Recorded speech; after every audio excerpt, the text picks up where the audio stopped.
புரட்சியாளர் அம்பேத்கர் அவர்களின் குடும்ப உறவினர் முனைவர் திருமிகு ஆனந்த் டெல்டும்டே அவர்களே,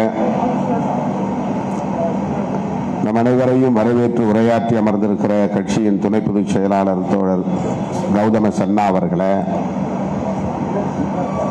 நம்முடைய அழைப்பை ஏற்று இந்த நிகழ்விலே பங்கேற்று இந்த நூல் குறித்து மதிப்புரை வழங்கி அமர்ந்திருக்கிற மூத்த ஊடகவியலாளர், ரோஜா முத்தையா ஆராய்ச்சி நூலகத்தின் பொறுப்பாளர் மதிப்பிற்குரிய தோழர் AS பன்னீர்செல்வம் அவர்களே,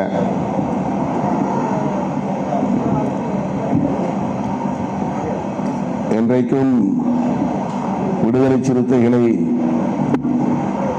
ஊக்கப்படுத்தி வருகிற நமக்கு உற்ற துணையாக இருக்கிற அருமை தோழர் மூத்த ஊடகவியலாளர் மொழிபெயர்ப்பாளர் ஆர் விஜயசங்கர் அவர்களே, இந்த நூலுக்கான மதிப்புரையை வழங்கி நூலுக்கு சிறப்பு சேர்த்திருக்கிற நமது கட்சியின் பொதுச் செயலாளரும் நாடாளுமன்ற உறுப்பினருமான மதிப்பிற்குரிய தோழர் முனைவர் ரவிக்குமார் அவர்களே, இன்றைக்கு சமூக ஊடகங்களில் இடதுசாரி அரசியலை வலுவாக பேசிக் கொண்டிருக்கிற, வலதுசாரிகளுக்கு சாட்டையடி கொடுத்து வருகிற மதிப்பிற்குரிய மார்க்சிய சிந்தனையாளர் தோழர் மருதையன் அவர்களே, வாழ்த்துறை வழங்கி விடைபெற்று சென்றிருக்கிற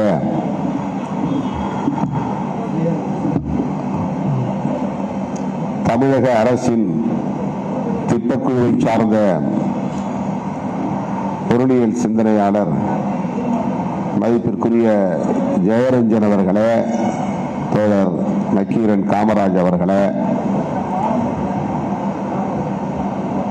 இந்த நிகழ்வில் பங்கேற்று இதனை சிறப்பித்துக் கொண்டிருக்கிற கட்சியின் துணை பொதுச் செயலாளர் சட்டமன்ற உறுப்பினர் SS பாலாஜி அவர்களே, முதன்மை செயலாளர் தம்பி AC பாவரஸ் அவர்களே, தலைமை நிலைய செயலாளர்கள் தகடூர் தமிழ்ச்செல்வன் அவர்களே, பாலசிங்கம் அவர்களே, இளஞ்சேக்குவேரா அவர்களே,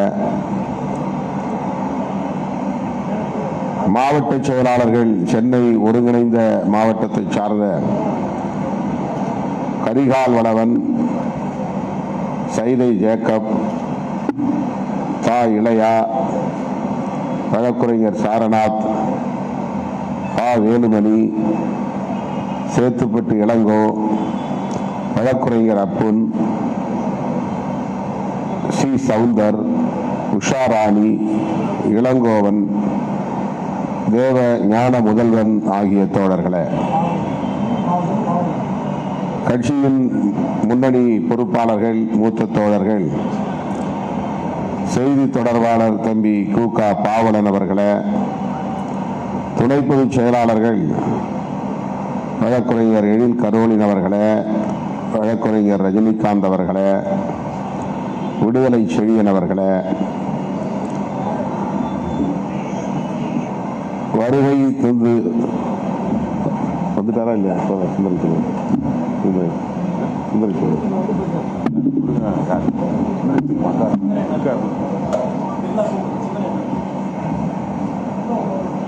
வருகை தந்திருக்கிற அண்டை மாவட்டங்களை சார்ந்த தோழர்களே, குறிப்பாக தென்னவன் அவர்களே, எழிலரசு அவர்களே,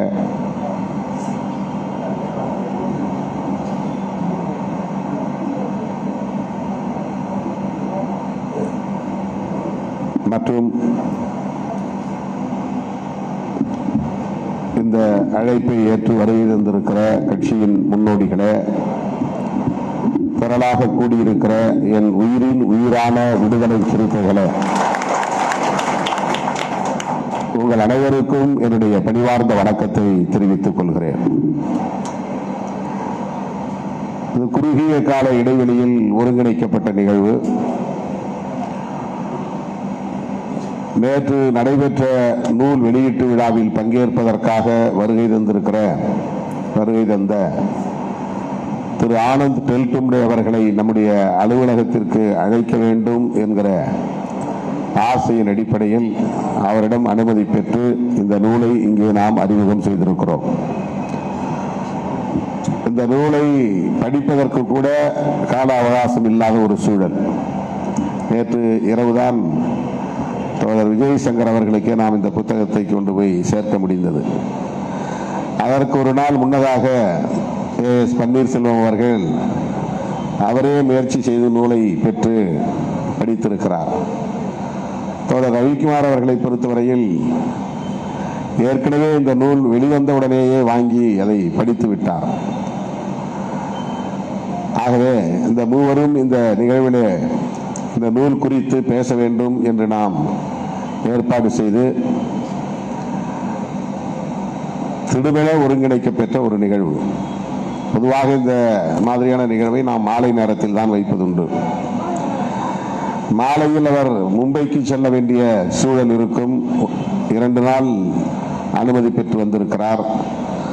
ஆகவே விமானத்திற்கு எந்த தடையும் ஏற்பட்டுவிடக் கூடாது என்கிற ஒரு அச்சத்தில் இருந்துதான் காலையிலேயே முற்பகலிலேயே இந்த நிகழ்ச்சியை நடத்தி விடுவதென்று நாம் முடிவெடுத்து நேற்று மாலைதான் இந்த அழைப்புதழை கூட அச்சிட முடிந்தது. எனவே குறுகிய கால இடைவெளியில் ஒருங்கிணைக்கப்பட்ட இந்த நிகழ்வில் பங்கேற்று நம்முடைய அழைப்பை ஏற்று வருகை தந்து சிறப்பித்த நம்முடைய சிறப்பு விருந்தினர்கள் அனைவருக்கும் முதலில் என்னுடைய நெஞ்சார்ந்த நன்றியை உரித்தாக்குகிறேன். அதே போல இந்த நிகழ்வை சிறப்பிக்கிற வகையில் வருகை தந்திருக்கிற என் உயிரின் உயிரான விடுதலை சிறுத்தைகள் யாவருக்கும் என்னுடைய நன்றி.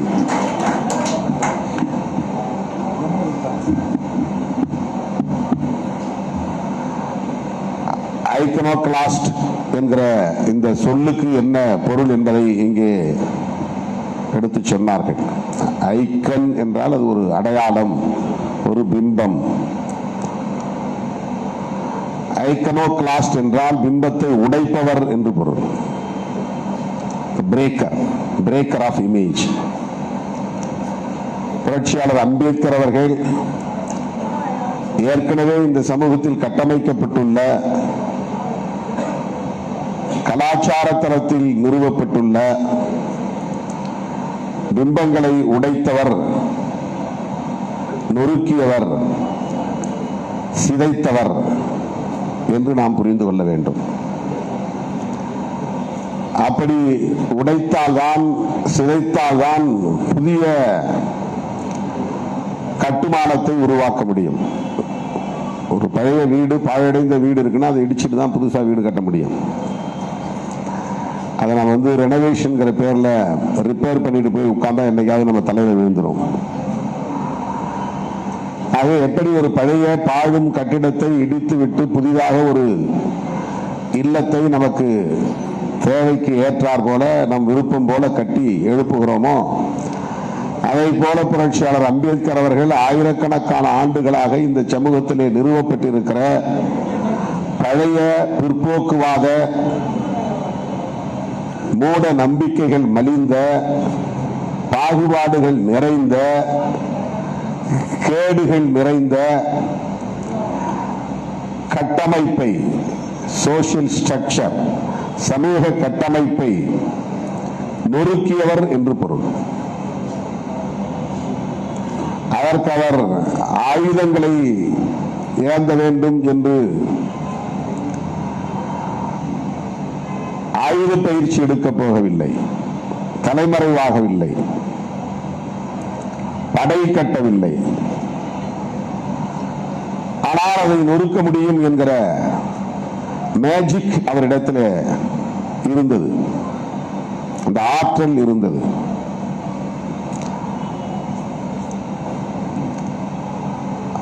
அதனால்தான் அவர் இன்றைக்கு நம்முடைய ஆனந்த் டெல்டும்டே அவர்கள் சொல்லுவதை போல 225 மில்லியன், ஏறத்தாழ 22.5 கோடி மக்கள் உணர்ச்சி பிழம்பாக அவரோடு இணைந்திருக்கிறார்கள்.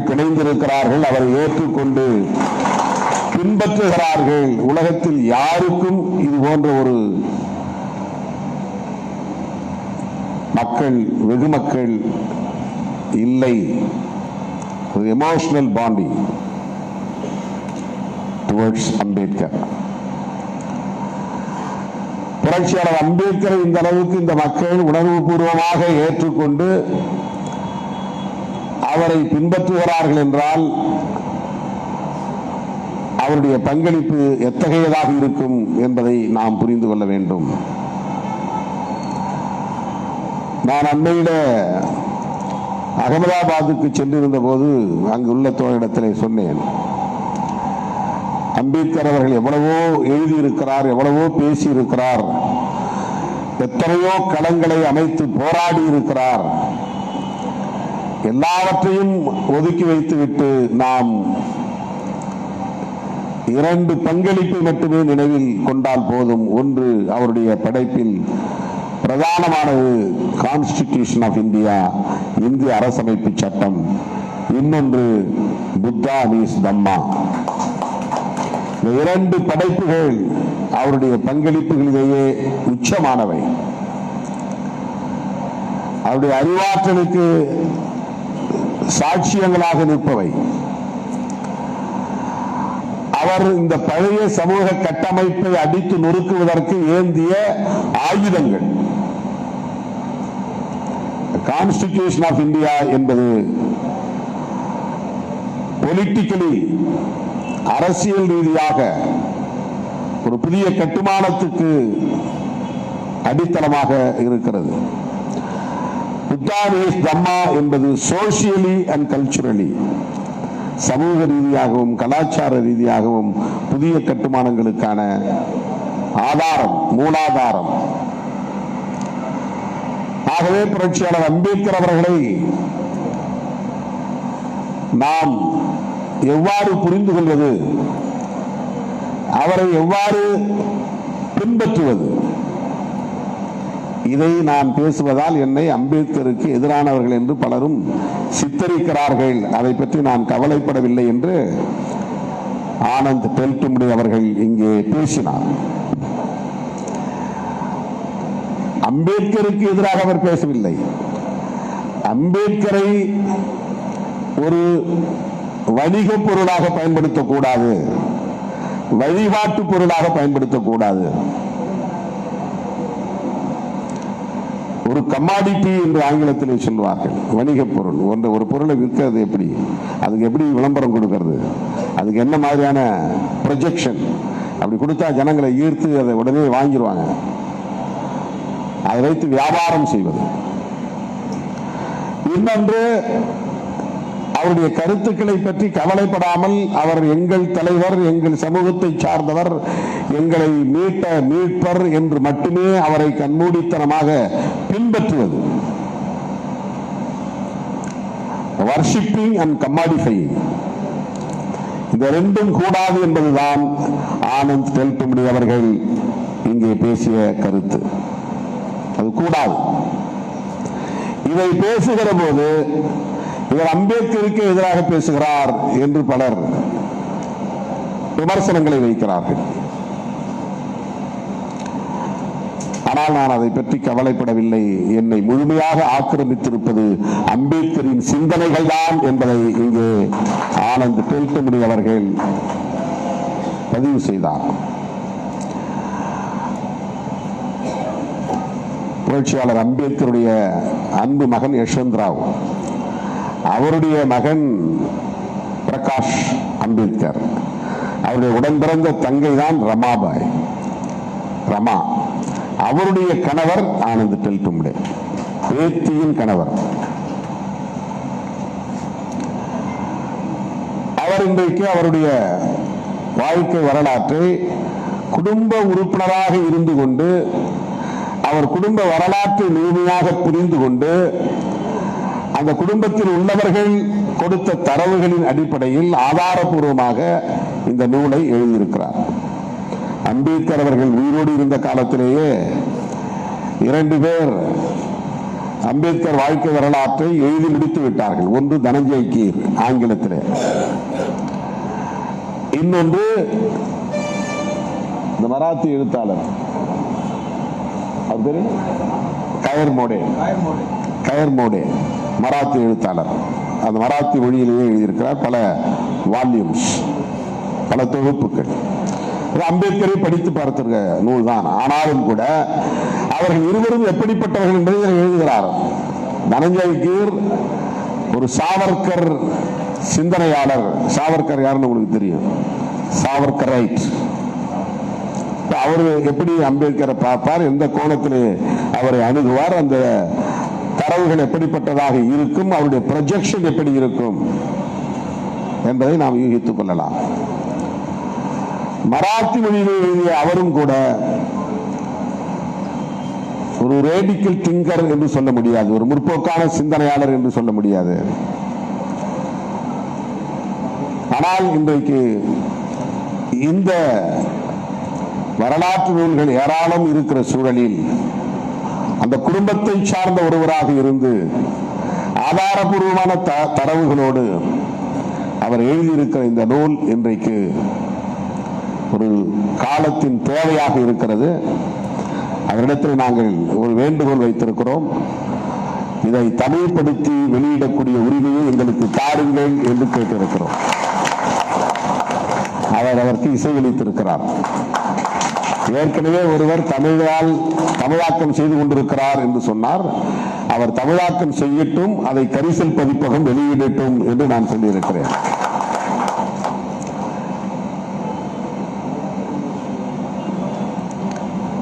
புரட்சியாளர் அம்பேத்கர் அவர்களை நம்முடைய சாதிக்காரர் என்று மட்டும் பார்க்க கூடாது. புரட்சியாளர் அம்பேத்கர் அவர்களை எங்களை மீட்க வந்த மீட்பர் என்று மட்டுமே ஒரு அளவுகளாக கொண்டு அணுகக்கூடாது. அவர் முன்வைத்த அரசியல் எத்தகையது, கருத்தியல் எத்தகையது, பங்களிப்பு எத்தகையது, அவருடைய அணுகுமுறை எத்தகையது என்பதை அறிந்து கொள்வதில் இருந்துதான் அவருக்கு நாம் செய்கிற உண்மையான மரியாதை அமையும். இன்றைக்கு அதை வேறுபடுத்தி பார்ப்பதிலேயே நமக்கு நிறைய குழப்பங்கள் இருக்கின்றன.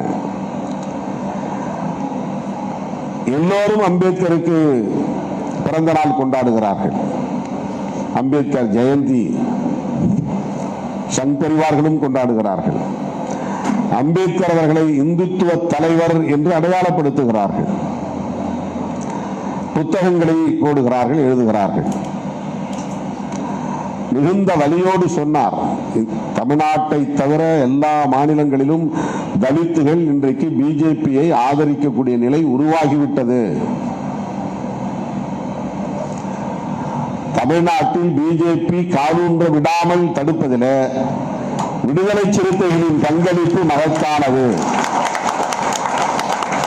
ஏன் என்றால் நமக்கு ஒரு கிளாரிட்டி இருக்கு, எது அம்பேத்கர் கருத்தியல் என்கிற புரிதல் நம்மிடத்திலே இருக்கிறது.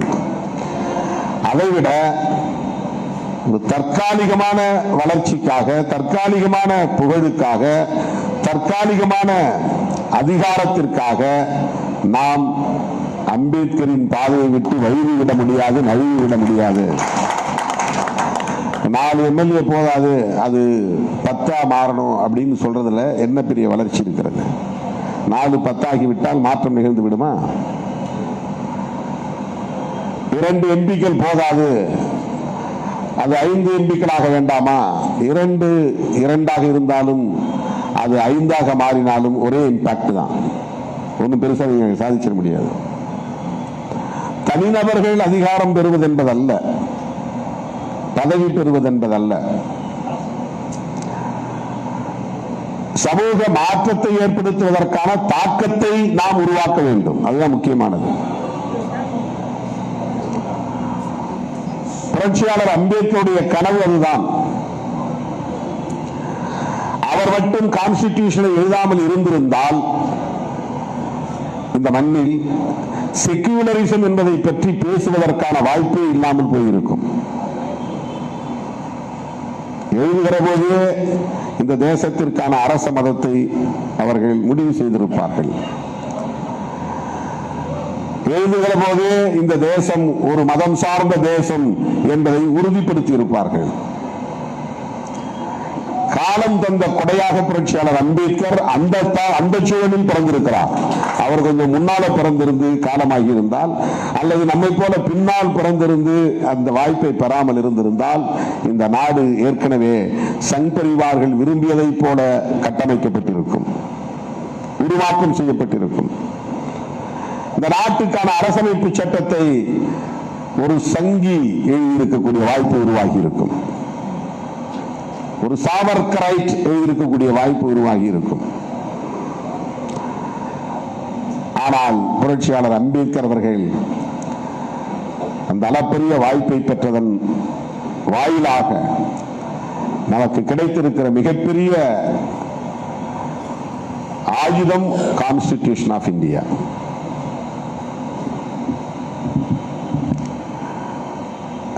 அதை நீர்த்து போக செய்கிற எல்லா முயற்சிகளையும் அவர்கள் செய்து வருகிறார்கள் என்பதை அறியாமலேயே நாம் அவர்களையும் இன்றைக்கு நம்பக்கூடிய நிலை உருவாகி இருக்கிறது. இந்தியா முழுவதும் இதுதான் நடக்கிறது. பெரியாரை நேரடியாக அவர்கள் எதிரி என்று அடையாளம் காட்ட முடிகிறது. அம்பேத்கரை எப்படி அவர்களால் அடையாளம் காட்ட முடியவில்லை, நேரடியாக எதிர்க்க முடியவில்லை. பெரியாரை எதிரி என்று காட்டுகிற அந்த அணுகுமுறை சரி, அம்பேத்கரை தங்களுடைய மதிப்புக்குரியவர் என்று காட்டுவது ஆபத்தானது. அம்பேத்கரை விழுங்கி செரிக்க பார்க்கிறார்கள். இதை தடுப்பது இன்றைக்கு நம் முன்னால் இருக்கிற மிக முக்கியமான சவால்.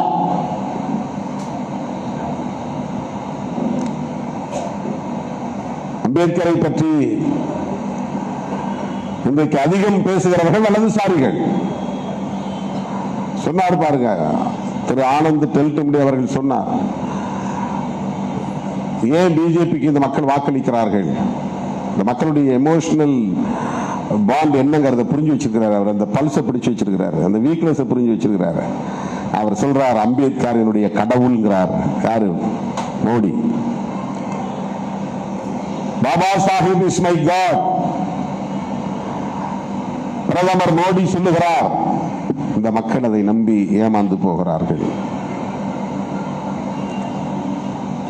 தோழர்களே, விடுதலை சிறுத்தைகளின் பணி தமிழ்நாட்டு எல்லையோடு முடிந்துவிடக் கூடாது. இந்தியா முழுவதும் விரைவி பரவ வேண்டிய தேவை இருக்கிறது. எலெக்ஷன்ல மறந்துருக்க தேவையே இல்லை. எலெக்ஷன்ல கூட்டணியில் இருக்கணும், அதை ஜெயிக்கணும், இதை ஜெயிக்கணும், அதல்ல பிரச்சனை. அது நம்முடைய முக்கியமான அஜெண்டா கிடையாது. ஆனா அதுல ரொம்ப தெளிவா இருக்கணும். அந்த அஜெண்டா நமக்கு வேண்டாம், அது செகண்டரி தான் கூட நாம எலெக்ஷனை சந்திச்சாகணும், கூட்டணியில தொடர்ந்தாகணும் போது அதுலயும் நாம தெளிவா இருந்தாகணும். அதுக்கான ஒரு ஃபைட்டிங் தான் இப்ப நடந்துகிட்டு இருக்கு. அதுக்கான ஒரு சண்டை தான் இப்ப நடந்துகிட்டு இருக்கு. அவர்கள் நினைப்பதை போல நான் அவர்கள் விரும்புவதை செய்ய வேண்டும், அவர்கள் விரும்புவதை சொல்ல வேண்டும், அவர்கள் விரும்புவதை முடிவாக எடுக்க வேண்டும் என்று எதிர்பார்க்கிறார்கள். ஏன் என்ன முடிவு எடுக்கல, ஏன் என்ன கருத்து சொல்லல? உங்க எதிர்பார்ப்புகள் எல்லாம் எதிர்வினையாற்றுவதற்காகவா நாங்கள் இயக்கம் வைத்திருக்கிறோம்?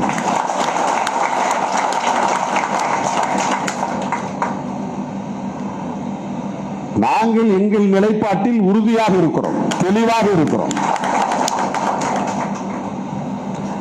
நாங்கள் தெளிவாக இருக்கிற போது, உறுதியாக இருக்கிற போது நாங்கள் பதற்றப்பட வேண்டிய தேவையே இல்லை. எதை எந்த நேரத்தில் எப்படி அணுக வேண்டும் என்பது எங்களுக்கு தெரியும். எங்களுக்கு எந்த பேராசையும் இல்லை. அங்கே போனால் அல்லலாமா, இங்கே போனால் வாரலாமா, இந்த வாய்ப்பை பயன்படுத்திக் கொள்ளலாமா, ஐயோ இந்த வாய்ப்பை விட்டால் என்னாவது,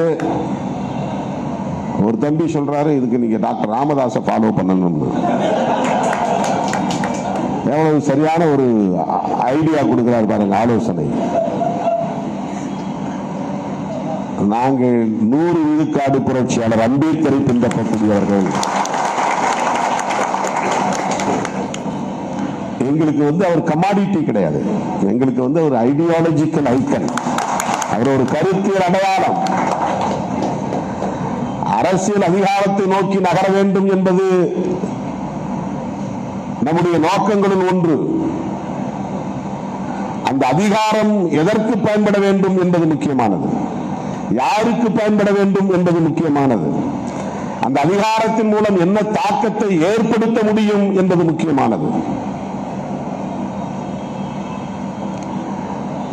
அந்த தெளிவில்லாமல் நாங்கள் இந்த அரசியல் களத்தில் இல்லை.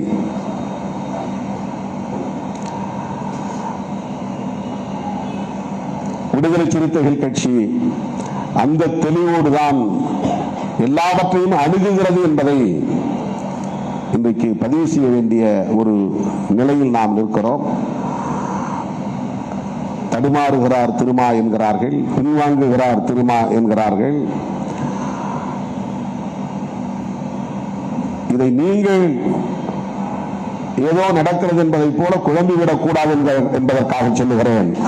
தடுமாறுகிறார் என்று சொல்லுகிறவர்களுக்காக நான் பதில் சொல்லவில்லை. அதனால் உங்களுக்கு எந்த தடுமாற்றமும் ஏற்பட்டுவிடக் கூடாது என்பதற்காக சொல்லுகிறேன்.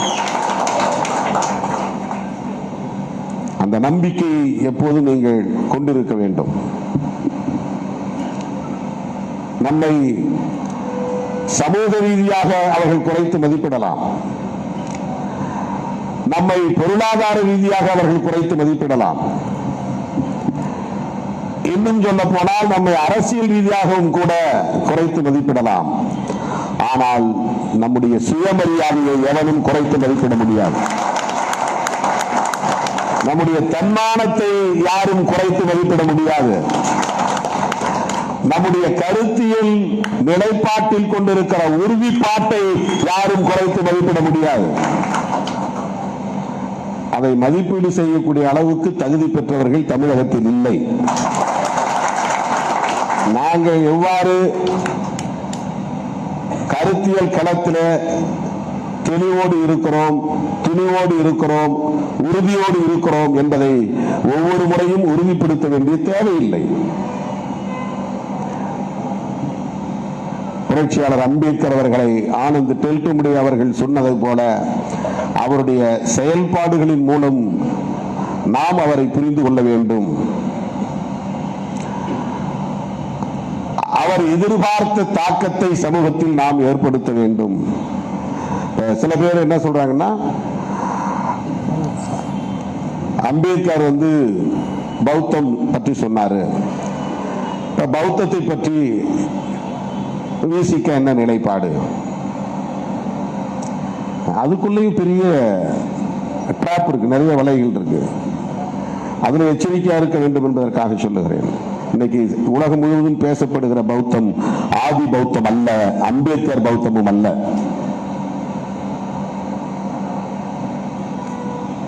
அது கவனமாக இருக்க வேண்டும். அதனால்தான் புரட்சியாளர் அம்பேத்கர் நவயானா என்கிற பெயரில் புத்தா அண்ட் ஹிஸ் தம்மா என்கிற ஒரு நூலை எழுத வேண்டிய தேவை எழுந்தது. இல்லைன்னா ஏற்கனவே நிறைய டெக்ஸ்ட் இருக்குல்ல, பௌத்தத்தை பற்றி நிறைய நூல்கள் இருக்கின்றன, அது போதும் எடுத்துக்கலாம் இல்லையா? இப்ப புதுசா ஒருத்தர் உருவாகி நான் புதிய பைபிள் எழுத போறேன்னு யாராவது கிறிஸ்டியானிகள் எழுதுவாங்களா? ஏற்கனவே பைபிள் இருக்கு. புதுசா ஒருத்தர் நான் குர்ஆன் எழுத போறேன்னு யாராவது எழுதுவாங்களா? ஏற்கனவே குர்ஆன் இருக்கு. பௌத்தத்துக்கு ஏற்கனவே நிறைய ஸ்கிரிப்ட் இருக்கும்போது, டெக்ஸ்ட் இருக்கும்போது, அதற்கான தத்துவார்த்த நூல்கள் இருக்கிற போது ஏன் அம்பேத்கர் அவர்கள் புத்தா அண்ட் ஹிஸ் தம்மா என்று ஒரு புதிய நூலை எழுத வேண்டும்? அந்த நூலை எழுதி முடித்த 3வது நாள் உறக்கத்திலேயே அவர் இறந்து போனார். அந்த வயசுல அவ்வளவு உடல் நலிவுல எந்த அளவுக்கு அவருக்கு எழுத வேண்டும் என்கிற வெறி இருந்திருந்தால், எந்த அளவுக்கு அவருக்கு ஒரு உந்துதல் இருந்திருந்தால், நாம் சும்மா இந்த சமூகத்தை விட்டுவிட்டு போய்விடக் கூடாது, அவர்களுக்கு வழிகாட்டுவதற்கு ஒரு தத்துவார்த்த நூலை தந்துவிட்டு போக வேண்டும் என்கிற அந்த உறுதிப்பாட்டோடு அவர் இருந்திருக்கிறார். நமக்கு தலைவலிச்சுன்னா ஐயான்னு போய் முடங்கிடுறோம், சுருங்கிடுறோம். ஒரு அறிக்கை கூட எழுத முடியல நம்மால. ஆனா ஒரு நூல், அது என்ன எப்படிப்பட்ட நூல்? ஏதோ சும்மா ஒரு ரெஸ்பாண்ட் பண்ணக்கூடிய ஒரு ரிஜாயிண்டர் இல்ல, ஒரு பிரச்சனைக்கு ஒரு பதில் சொல்லக்கூடிய அறிக்கை கிடையாது. இப்ப நான் ஒரு விளக்கம் சொல்றேன். ஏன் எல்லோருக்குமான தலைவர் நூல் வெளியீட்டு விழாவில் என்னால் பங்கேற்க இயலவில்லை அப்படின்னு நான் ஒரு விளக்கம் சொல்றேன். அது சாதாரணமானது, அதுக்கு ஒரு பெரிய டீப் திங்கிங் உங்களுக்கு தேவை கிடையாது. அது ஒரு விளக்கம். ஒரு ஆக்ஷனுக்கு ரியாக்ஷன், ஒரு கேள்விக்கு ஒரு பதில், ஒரு குழப்பத்திற்கு ஒரு தெளிவு. ஆனால் புத்தானி தம்மா என்பது அப்படிப்பட்டதல்ல. ஒரு பிரச்சனைக்கு சொல்லக்கூடிய பதில் அல்ல, எதிர்வினை அல்ல. அது காலம் காலத்திற்கும் இந்த மக்களுக்கு வழிகாட்டக்கூடிய ஒரு புனித நூலாக அமைய வேண்டும் என்கிற பொறுப்புணர்வோடு எழுதப்பட்ட ஒரு நூல். எந்த அளவுக்கு அவருக்கு அந்த தளத்தில் ஆழ்ந்த அறிவு இருந்திருக்கும் என்பதற்கு அந்த நூல் ஒரு சான்று. தத்துவார்த்த தளத்தில் சும்மா ஒரு புத்தகத்தை படிச்சுட்டு 2-3 புத்தகத்தை படிச்சுட்டு அதை வச்சு இன்னொரு புத்தகம் எழுதுறதுங்கிறது அல்ல. காலம் காலமாக இந்த சமூகத்தில் நீடித்து நிலைத்திருக்கக்கூடிய பல்வேறு வகையான ஸ்கூல் ஆஃப் தாட்ஸ், சிந்தனை பள்ளிகள். இந்துத்துவம் என்ன சொல்லுகிறது, கிறிஸ்தவம் என்ன சொல்லுகிறது, பௌத்தம் ஆதி பௌத்தம் என்ன சொல்லுகிறது, இஸ்லாம் என்ன சொல்லுகிறது, இந்த மக்கள் ஏற்கனவே இருக்கக்கூடிய பூர்வீக குடி பழங்குடி மக்களின் கலாச்சாரம் என்ன, வாழ்வியல் தத்துவங்கள் என்ன, அவர்கள் பின்பற்றக்கூடிய சடங்கு சம்பிரதாயங்கள் என்ன, அவையெல்லாம் எந்த பின்னணியில் உருவாயின, அப்படி உருவான எத்தனையோ சடங்குகள் காணாமல் போயின, இன்றைக்கு நீடிக்கிற சடங்குகள் என்ன என்ன, எவை எவை, இவை பற்றி ஆழ்ந்த அறிவு இல்லாமல் அப்படி ஒரு நூலை எழுத முடியாது. எந்த அளவுக்கு ஒரு சமூகத்தை மீட்க வேண்டும், அடிமையுற்று உழலுகிற சமூகத்தை மீட்டெடுக்க வேண்டும் என்கிற பொறுப்புணர்வோடு அவர் சிந்தித்திருந்தால் இந்த நூலை படைத்திருப்பார் என்பதை நாம் எண்ணி பார்க்க வேண்டும். ஆகவே அரசமைப்பு சட்டத்தையும் அவர் நமக்கு அளித்திருக்கிற அருங்கொடையாக இருக்கிற புத்தரும் அவரது தம்மமும் என்கிற அந்த பங்களிப்பில் நாம் கவனம் செலுத்துவோம். அவற்றை மக்களிடத்திலே கொண்டு போய் சேர்ப்பதில் உறுதியாக நிற்போம். அப்படிப்பட்ட ஒரு இடதுசாரி சிந்தனையாளராகத்தான் ஆனந்த் டெல்டும்டே அவர்கள் இன்றைக்கு ஏராளமான நூல்களை எழுதி வருகிறார். அதிலே அவருடைய பங்களிப்பு, ஆனந்த் டெல்டும்டே அவருடைய பங்களிப்பிலே இந்த பங்களிப்பு top most contribution of Anand Teltumbde regarding Baba Saheb Ambedkar's ideology. The left oriented writer Sri Anand Teltumde, he doesn't bother about the ruling oppression. ஆளுங்கட்சியினுடைய அடக்குமுறைகளுக்கு அவர் அஞ்சக்கூடியவர் அல்ல. அவர் சிறைப்படுத்தப்பட்ட உடனே நான் மும்பைக்கு போயவருடைய அருமை துணைவியாரை சந்தித்து ஆறுதல் சொன்னேன். அவரை மீட்பதற்கு விடுவிப்பதற்கு பல முயற்சிகளை மேற்கொண்டேன். அது நிறைவேறவில்லை. ஆனாலும் அவர் நிரபராதி என்று உறுதிப்படுத்தப்பட்டு இன்றைக்கு அவர் விடுதலை பெற்று வந்திருப்பது மிகப்பெரிய ஆறுதலையும் மகிழ்ச்சியையும் தருகிறது. விடுதலை சிறுத்தைகள் என்றைக்கும் திரு ஆனந்த் டெல்டும்டே அவர்கள் எடுக்கக்கூடிய அனைத்து முயற்சிகளுக்கும் உற்ற துணையாக இருப்போம் என்பதை சொல்லி I would like to appreciate Sri Anand Teltumde for his great contribution on Dr. Ambedkar ideology. லட்சக்கணக்கான விடுதலை சிறுத்தைகளின் சார்பில் அவருக்கு என்னுடைய வாழ்த்துக்களையும் பாராட்டுகளையும் நன்றியையும் தெரிவித்து நிறைவு செய்கிறேன். நன்றி, வணக்கம். ஜெய் பீம், ஜெய் பீம், ஜெய் பீம்.